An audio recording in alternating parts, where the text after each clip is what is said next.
When we talk about the narcissist's breaking point, it often begins with the illusion of control. For a narcissist, control is the fuel that keeps their fragile sense of self intact. They believe if they can manage how others see them, manipulate how others feel about them, and dictate the flow of a relationship, they are safe from rejection or abandonment. Control becomes their substitute for love. But here's the irony: love cannot be controlled because love is not something you possess. It's something you cultivate. The more tightly you try to hold it, the quicker it slips through your fingers. At first, control may look convincing. The narcissist may dictate the tempo of affection, reward loyalty with attention, and punish resistance with silence or withdrawal. And for a while, it can seem effective. The partner might comply, hoping to keep peace or to win back the version of the person they first fell in love with. But beneath the surface, this dynamic corrodes the foundation of the relationship. When one person dictates and the other person submits, what remains is no longer love, it's compliance. And compliance is not connection. What the narcissist fails to understand is that intimacy is born out of freedom. True connection arises only when both people are free to be themselves, unguarded and unafraid. The moment you try to dominate another person's choices, emotions, or identity, you strip away the very conditions that make love real. It's like caging a bird and then wondering why it no longer sings. The song was never yours to control. It was a gift that could only be offered freely. This illusion of control blinds the narcissist. They misinterpret fear for loyalty, silence for agreement, and endurance for love. In their mind, as long as the other person stays, the strategy is working. But staying is not the same as loving. When someone stays out of fear, obligation, or exhaustion, the relationship is already dying. And the narcissist, too consumed with maintaining the facade of control, doesn't notice the slow departure happening right in front of them. Philosophically, this becomes a tragic paradox. The narcissist desires love, but pursues it through domination. Yet domination and love are mutually exclusive. One requires surrender, the other requires freedom. One is about possession, the other about partnership. In trying to control love, they ultimately destroy the very thing they crave most. And this is where the breaking point begins. Because eventually, the narcissist confronts a reality they cannot bend. Love is not theirs to own. It cannot be ordered, coerced, or manipulated. It can only be given. And when it's gone, no amount of control can bring it back. So the lesson is clear. If you want love to last, abandon the need to control it. Nurture it, respect it, and allow it the freedom to grow. Because the harder you try to control love, the faster you lose it. Love dies in the grip of control, but thrives in the presence of freedom. That is the truth the narcissist learns too late. Make sure you learn it in time. If the illusion of control is the beginning of the narcissist's downfall, the erosion of authentic connection is the silent process that follows. Love, at its core, is built on authenticity. Two people willing to be seen as they truly are, flaws and all, with no masks, no performance, and no fear of being rejected for their imperfections. But for the narcissist, authenticity feels like danger. Vulnerability threatens the carefully constructed image they project to the world. So instead of honesty, they choose performance.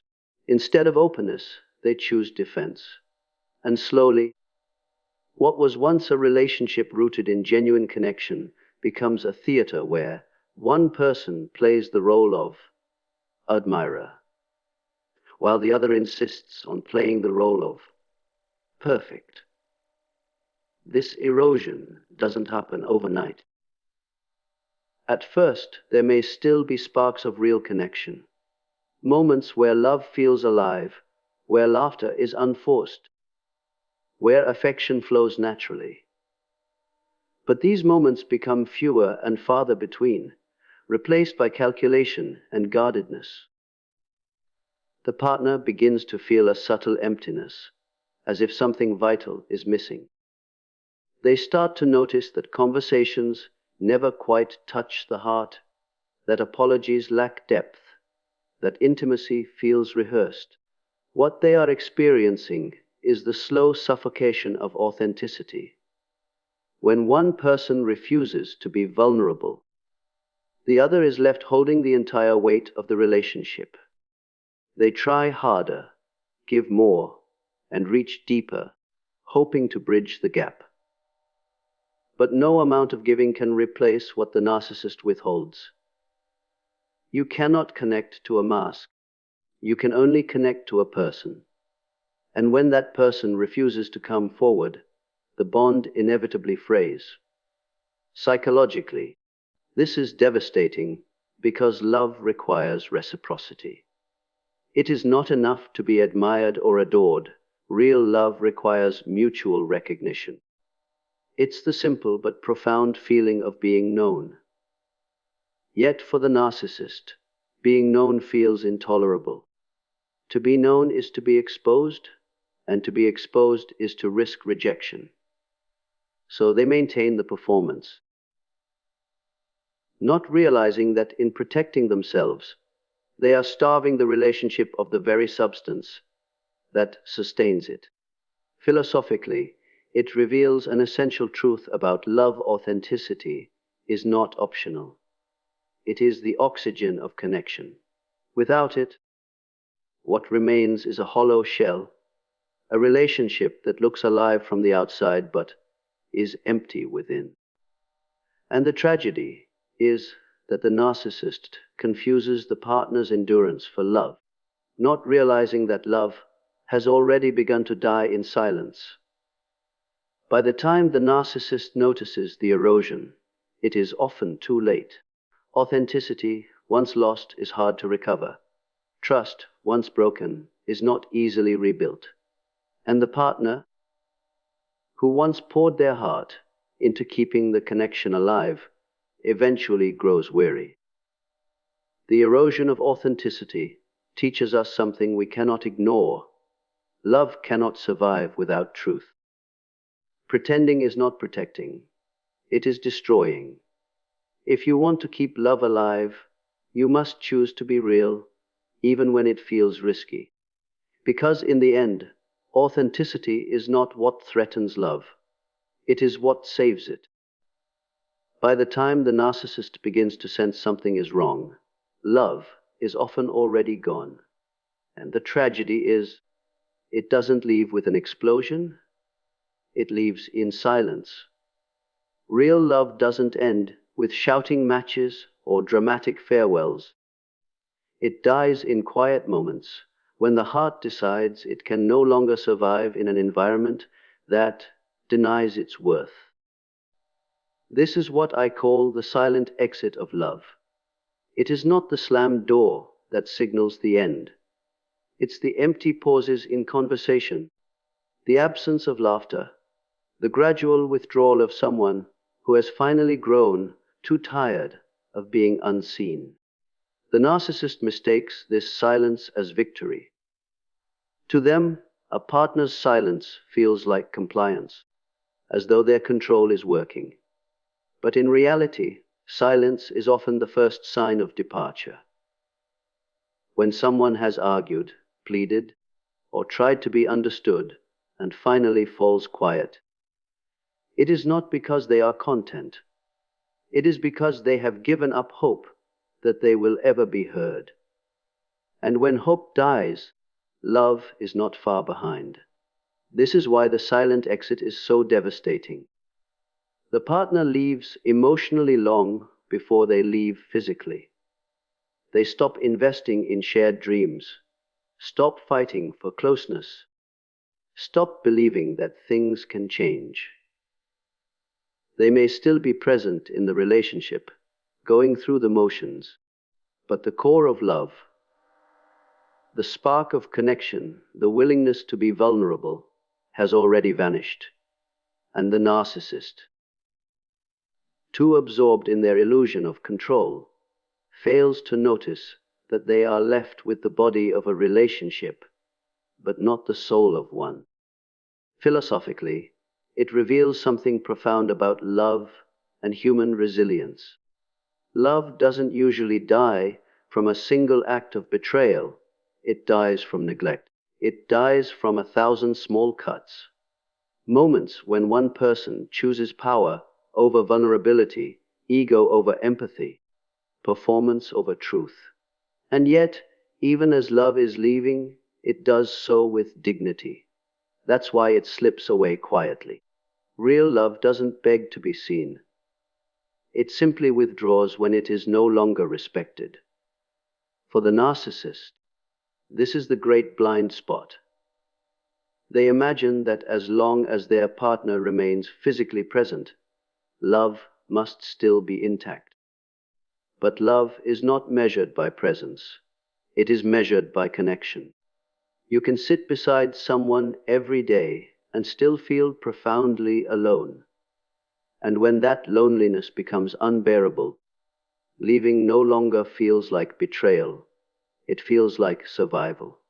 So the silent exit teaches us something we cannot ignore.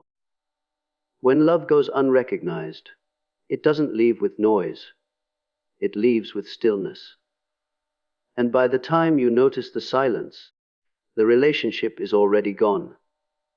The challenge for us is simple but difficult. Listen before love goes quiet. Pay attention to the silences, because they often speak louder than words. Don't wait for love to leave before you realize it was slipping away. Because once love exits in silence, it rarely returns. Eventually, every illusion collapses. The masks, the performance, the illusion of control, all of it reaches a point where reality can no longer be denied. For the narcissist, this moment comes in the form of an awakening to loss. They look around and realize that something essential has vanished, and it strikes them with a force they never anticipated. What once felt like endless admiration is suddenly absent. The easy supply of attention that fed their ego no longer satisfies. And in the quiet that follows, they begin to feel the ache of something far more profound, the absence of real love. This realization does not come quickly. For a while, they may try to fill the void with distractions, new relationships, conquests, achievements, anything to mask the emptiness. But no matter what they pursue, nothing carries the same weight, because nothing compares to the memory of being loved genuinely, without performance, without conditions. It is this memory that haunts them, the realization that they had something irreplaceable and destroyed it with their own hands. What makes this awakening so devastating is not just the loss itself. It's the clarity of hindsight. When they remember the one who gave freely, who stayed loyal, who tried endlessly to make the relationship work, they are forced to confront the truth that their own actions suffocated the very love they craved. They replay moments in their mind and see what they missed, the small gestures of care, the sacrifices made in silence, the patience offered again and again. And they realize, perhaps for the first time, that love was never their entitlement. It was a gift they dismissed, manipulated, and ultimately destroyed. Psychologically, this moment marks a fracture in their carefully guarded self-image. They can no longer fully maintain the story that they were the victim or that the partner was at fault. Reality presses in. The emptiness they feel is not accidental. It is the direct result of their own choices. This is where the breaking point begins to take shape, because the mind can no longer escape the consequences of its own patterns. Philosophically, it is a sobering lesson about value. We rarely recognize the worth of something while we have it, especially if we treat it as permanent. But love is never permanent without effort. Love stays only where it is nurtured. And for the narcissist, this truth hits hardest in hindsight. They learn too late that control could not keep love alive, that admiration could not replace intimacy, that silence was not compliance but departure. This awakening to loss is painful, but it is also instructive. It reminds us that love must be honored in the present, not regretted in the past. If we wait until love is gone to recognize its value, then all that remains is memory. And memory cannot hold us, forgive us, or save us. So the choice before us is simply see the value of real love while it's here, or live with the weight of realizing its worth only after it's gone. When the realization of loss finally breaks through, something profound happens inside the narcissist. The mask begins to crack. For years, perhaps decades, they have lived behind a carefully constructed facade, confident, in control, untouchable. But the loss of real love strikes at the core of that image, and suddenly the mask no longer holds. Beneath it lies what they've worked so hard to avoid facing: shame, insecurity, and the painful truth that the destruction was self-inflicted. This is not just heartbreak. It is collapse. The collapse is psychological because it dismantles their entire defense system. Narcissists spend their lives projecting blame outward. Every failure is someone else's fault. Every disappointment, someone else's betrayal. But when the one person who loved them unconditionally is gone, it becomes harder to escape the truth. They can point fingers, they can invent stories, but late at night, when the noise quiets down, they are left with themselves. And the self is not so easy to outrun. The questions creep in. What if I was the reason they left? What if I destroyed the only real love I ever had? These questions eat away at the illusion of superiority. Philosophically, this collapse reveals the danger of living a life disconnected from authenticity. If your sense of self depends on control, performance, and admiration, then the loss of real love becomes unbearable because it exposes the emptiness behind the mask. You are forced to face not who you pretend to be, but who you truly are. And that confrontation is terrifying. It is easier to be adored for an image than to be rejected for your reality.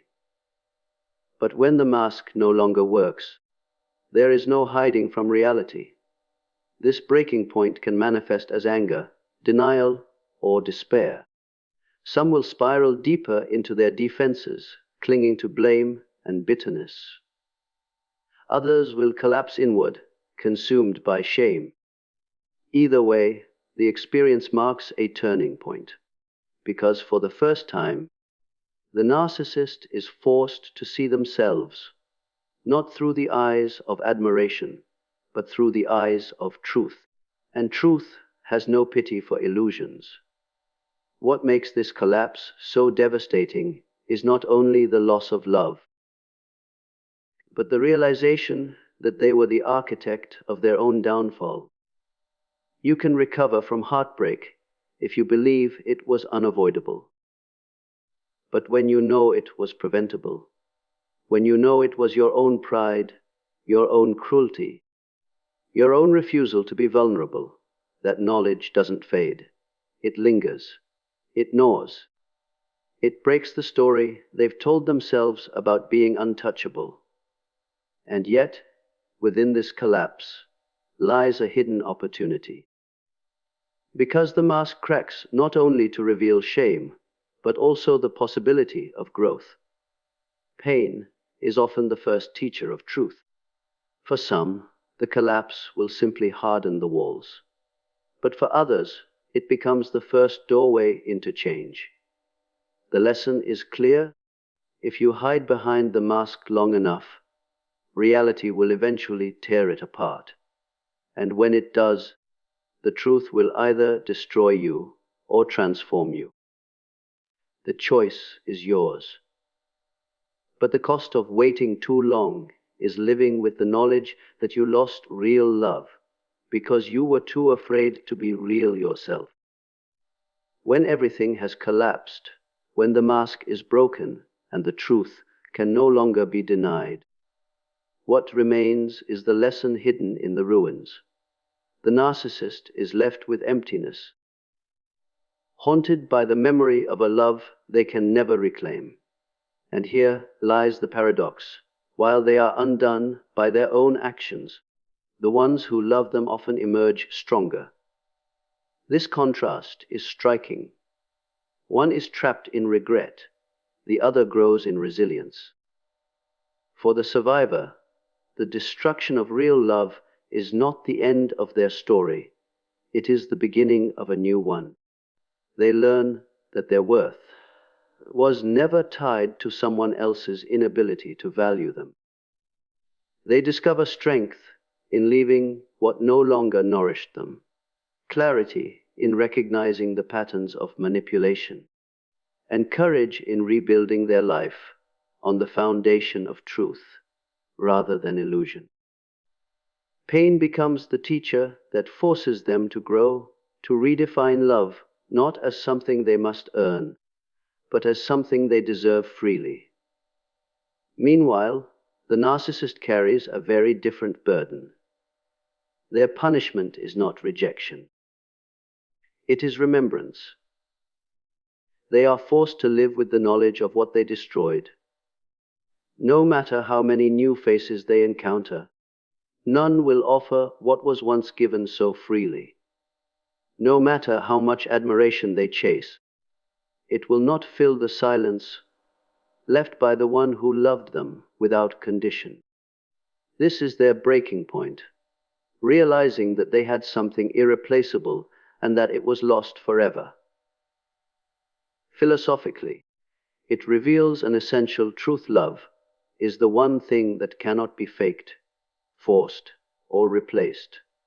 You can replicate admiration, you can manufacture control, but real love, selfless, authentic, unconditional, once lost, cannot be reproduced at will. And the weight of knowing you destroyed it with your own hands is a punishment far heavier than abandonment. It is a life sentence of, what if? But here's where the lesson turns outward to all of us. We don't have to wait for collapse to recognize the value of love. We don't need to lose it to understand its worth. We can choose to honor it while it's here, to protect it with authenticity, to nurture it with vulnerability, to strengthen it with truth. The ruins of another's downfall serve as a reminder of what we must guard against in ourselves: the temptation to control, the fear of being real, the pride that resists humility.